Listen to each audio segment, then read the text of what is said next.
ओम शक्ति पराशक्ति।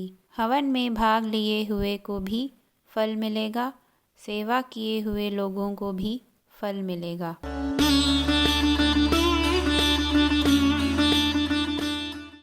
ओम शक्ति पराशक्ति। आज हम अपने इस भाग में अच्छाइयों की बौछार करने वाली कलश उपासना के बारे में जानकारी लेते हैं।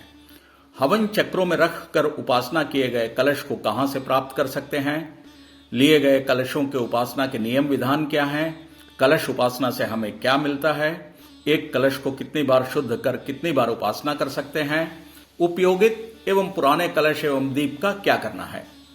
बंगारू अम्मा हिंदी मेलमरुतूर सिद्धपीठ के उत्सव एवं आयोजन के बारे में विस्तृत रूप में हिंदी में जानकारी देने वाला एक आधिकारिक YouTube चैनल है। हमारे मरवत्तूर के आध्यात्मिकता में कलश व दीप पूजन एवं हवन को काफी महत्व दिया जाता है।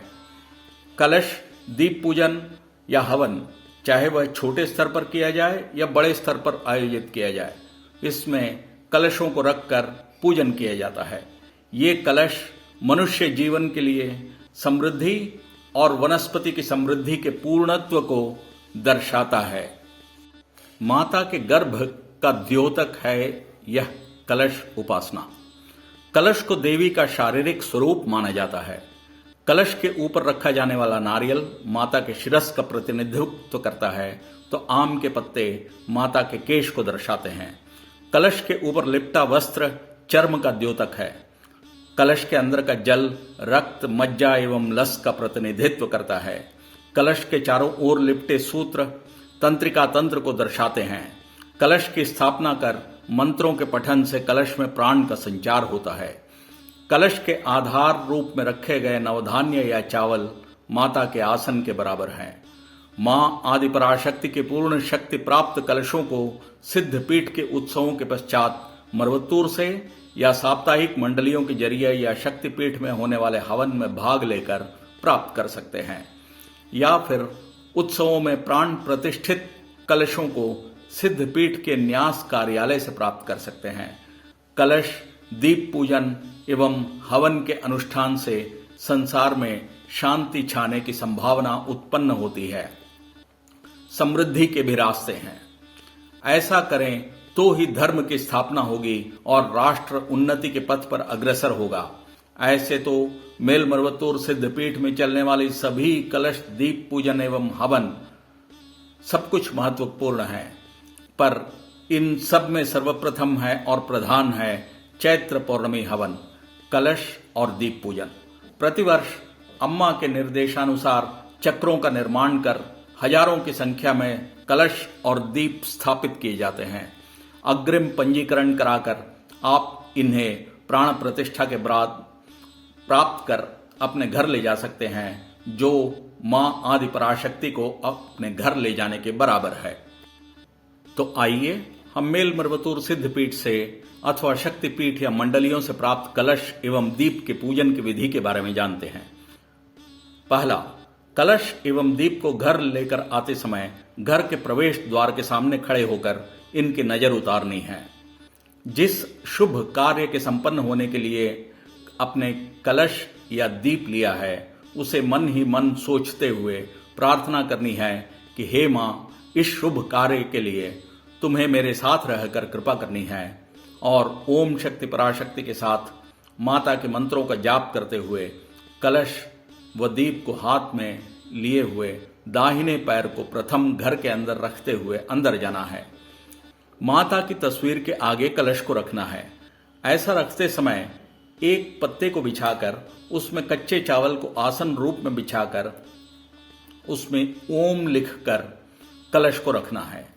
केले का पत्ता या पीतल की थाली का उपयोग कर सकते हैं। कलश रखने के बाद ओम शक्ति दीप को प्रज्वलित करना है।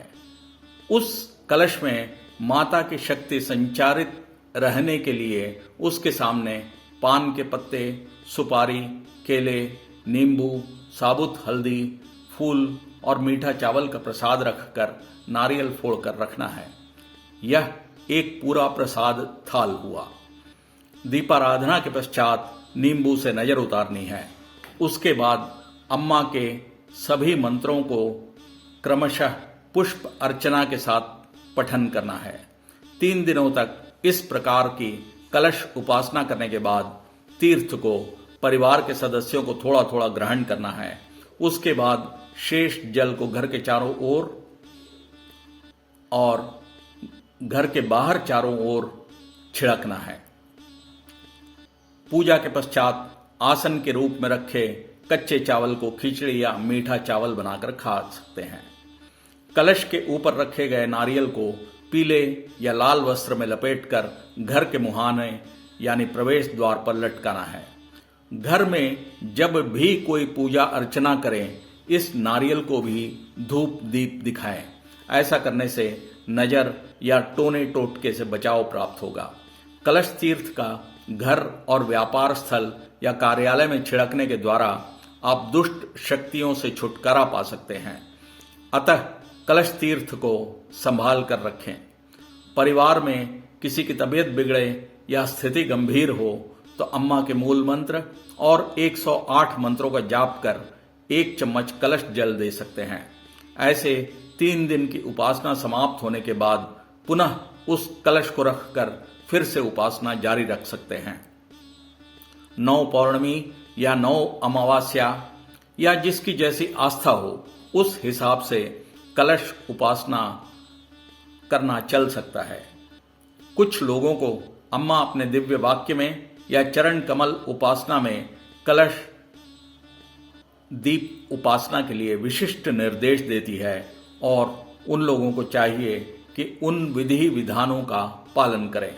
हर एक पौर्णमी या अमावस्या के समय कलश को साफ कर पीला धागा लपेटकर नए नारियल में हल्दी पोतकर तिलक लगाकर कलश पर रखकर माला पहनाकर कलश तैयार करना है। इस प्रकार फिर कलश का नवीनीकरण कर 1 साल तक कलश उपासना जारी रख सकते हैं। उसके बाद फिर से एक और कलश प्राप्त कर इसी क्रम में उपासना जारी रखनी है। उपयोग किए गए पुराने कलश एवं दीप जब जमा हो जाएं, तो सभी कलश को गलाकर एक बड़ा पीतल का कुंभ बना लें। पुराने दीपों का एक बड़ा ज्योति दीप बना लें। इस कुंभ का या बड़ी ज्योत का घर के पूजा उपासना में या शुभ कार्यों में उपयोग कर सकते हैं। माता के प्रतिनिधित्व करते हुए कलश हमारे घर में नियमबद्ध तरीके से उपासना करते चलें तो किस्मत खुले, समृद्धि आए और इसमें कोई शंका नहीं है।